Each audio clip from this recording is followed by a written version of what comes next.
This is a free website strategy session done on a real business who has volunteered. The idea here being you can take these lessons and learnings and apply them to your own business.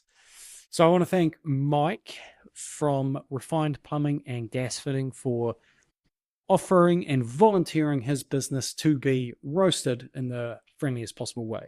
So I actually worked on this website a few years back, and I think it was 3 or 4 years ago, we did a minor little facelift to the website, but now we're doing a bit of a deep dive on all the things that we could improve here on this website. Again, we're not trying to roast the business. We're trying to work out the ways that we can optimize this website better, because that's what I obsess on, is trying to find the marginal gains on a website to help it be a more effective salesman that never sleeps for your business. So getting into this one here, I'm going to talk about, I've got a wee list that I'm going to work through here.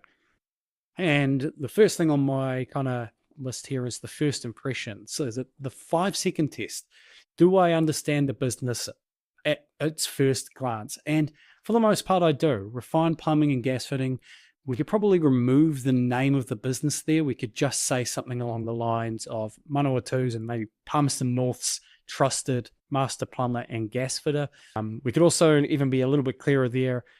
Do you have a specialty? Like, does this business specialize in a certain type of plumbing? Like, is it commercial? Is it residential? Who is it for specifically? So we're trying to label the who, what, when, and why, like the who are you and why should I trust you? Where do you service, and who do you service? That type of thing. I think including the Master Plumber logo here is a good little badge of credibility. In terms of how we structure this first impression, I really want to see faces. I want to see the faces behind the business. So you got to put yourselves in the shoes of a client. You are going to be coming on site, potentially visiting their home, and they want to see a friendly face. They want to feel like there's somebody you can trust and somebody that you can recognize when you turn up. So I want to see a face in this photo. I want to see your team. I want to see somebody that I look at and go, yeah, I can trust this guy.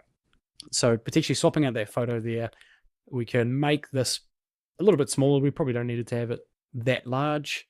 As we go down here, I believe from my memory banks that this is a stock image. So again, I'd want to see a photo of the team, photo of you guys doing your job there. We could probably expand some of this content here. It's a little bit short and sweet. We also have the main type of services that this business offers. Now, in a perfect world, we would have an individual page for each of these services. The reason we want to have individual pages for services is for a few reasons, so that the person visiting the website can learn more about those services and whether you solve the problem they have, as well as we want to have these service pages so that Google can find you easier, so that Google understands your business better, and so that Google can offer up your business as an option. Say if somebody was looking for a spouting expert in Palmerston North or Manawatu, and you've got a page that's all about that and potentially showing some examples of you doing that work, then Google is more likely to recommend you as the provider of choice, or the business that that person should potentially consider. So scrolling through the page, need an expert. Yeah, forms are decent. Forms like this work pretty well. It's obviously different industry to industry, but for the most part, a plumbing business, you would imagine that most people would just give you a call.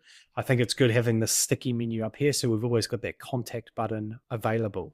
And then we've got the service areas there. Again, good use of buttons here, and a little bit more detail on the business, as well as a read more testimonials button with the contact options down the bottom. So a nice simple website. What's missing here is, like I mentioned, the faces, the team, the people behind the business, as well as your Google reviews. So I can see on this page here, we've got 22 Google reviews. So I kind of harp on about this, but getting as many Google reviews as possible is so powerful, not only for your findability in Google, but also your general credibility and the trust that people will have in your business. So it's fantastic. We've got 22. Let's just get as many as we possibly can. Now, the thing we can do with these Google reviews is we can actually pull these through to the website automatically and have them feed through to the website. So There's no doubt some good reviews here. Looks like people are adding photos as well, which is fantastic. So we can feed all these reviews through to your website automatically so that people can see the most recent reviews, and it adds a hell of a lot of trust. And I can see that you guys are actually responding to these reviews, which is perfect. Absolutely what you want. So feed these reviews through to the website, have them on the homepage here. A great place to have them would be to potentially put them right in this space here as a little review widget. That'll make a big difference. Also at the top here, we've got this navigation option. I definitely recommend we have a services page where we go into more depth about the services, and then we have individual pages for each of the core services that you offer. So you have them in like a bit of a priority order. So if plumbing is the main thing that you guys do, you have that first up and so on. Spouting might be second and gas fitting third, but you order them in a way that shows that clear hierarchy of the type of work that you guys want more of, because your website's kind of designed to do two things. It's you want to attract clients, you want to get leads and help people trust you, but you also want to qualify the leads. You want to make sure that you're getting the right type of people and they're seeing the right message. So if you've got this website here and it's really focused on gas fitting, but that isn't the service you want to grow, then you probably want to reorder things. So you want to be really clear around what the main service is that you offer and order them in a way that makes it clear that this is our number one service. So if you're coming to us for plumbing, that's our bread and butter. And we can also do this other stuff, but our meat and potatoes of the work we do is within this service. So coming across to the About page, we probably need to tidy up some of these images here just to make them a little bit clearer, get some updated ones. We're quite pixelated here, and this image is quite small. So we want to expand these images so we can see them clearly. I want to see a photo of Mike. I want to see Joanne and Tommy there as well. I want to have a little bit of a blurb on each of the team members. It adds a lot of depth, especially, again, putting yourselves in the shoes of a client who, they might not know you from a bar of soap, but if they see friendly faces, they get to read a little bit about who you are and your services with a little bit more detail, with a few photos to help. That's going to add a lot of credibility and a lot of trust. Great to have the testimonials page here. Again, we can use a little widget from your Google business profile to have these automatically update. These may be the ones that I added a few years ago. So potentially need a refresh here or a better system overall just to make sure that the testimonials are really current. Coming across the contact here, yeah, you don't need much for a contact page for a business like this. Nice and simple, just email, call, and generally we try and make it really clear which is your preferred contact option. So think about the way that you like clients and potential leads to get in contact with you. How do you want them to reach you? Is it through a call? Is it through an email? What's your preference? And then we order those in the hierarchy to make it really clear, like, hey, the best way to reach us is to give us a call. And then the other thing I'd probably consider here is to start documenting some of the work that you're doing here. So if we had like a projects tab up the top here, where we just start talking about the type of work you've done and for who, just to show examples. So if we've got a page for each of the services that you offer, and you might have more services here. This might need an update, but we want to start showing some of the work that you're doing. And so if you've got some recent, jobs you've done in spouting, you just talk through some of the problems that you've solved and take a few pictures while you're on the job.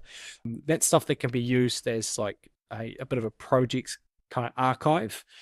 It helps with a few things, like I'm always thinking about how we optimize the website to be found in Google more. And if you can have a services page that also has 5 or 10 examples of you doing that service, that is amazing for Google. It shows Google that you've done the work. And especially when you start pairing those projects with testimonials from the client, makes a massive difference. But it helps Google just want to recommend you more. So if somebody is searching like who is the best spouting expert in Palmerston North, and then Google's surfacing all these different businesses and it finds one that has a spouting specific page on their website along with 5 or 10 examples of them doing the work, then Google's going to go, yeah, this is the one. So that's the way you got to think about it. We've got to stack the odds, I guess, to be suggested, to be found online, but it also helps the person visiting the website to understand the services you do and to see examples of the work that you're doing. And I like to think about like this type of content you're adding to your website. It's not just for your website. So if you've got social media, if you've got a Facebook page or anything like that, it's all stuff that you repurpose on those platforms as well. So it has multiple uses and at the end of the day can help generate more leads and also help the leads that are already finding you trust you more. So yeah, that's kind of my take on this website here. Mike and I worked together on this website, giving it a little facelift 3 or 4 years ago. Obviously, things have probably changed with this business, and I think in the last 3 or 4 years, I've gotten quite a lot better. So this one's probably ready for another refresh, and a lot of the things that we're talking about here would make a difference and hopefully lays out a bit of a longer term strategy going forward with how we can potentially grow this business, or grow the website rather, and attract the right type of people to the website. So getting really clear on the who you help and where, and then making that really clear on the website means that you'll just finding the people that you want to help, that you can help. Makes sense. If you want to nominate your own website to have a website autopsy, to have a bit of a roast, I'll leave a link in the description below. Cheers.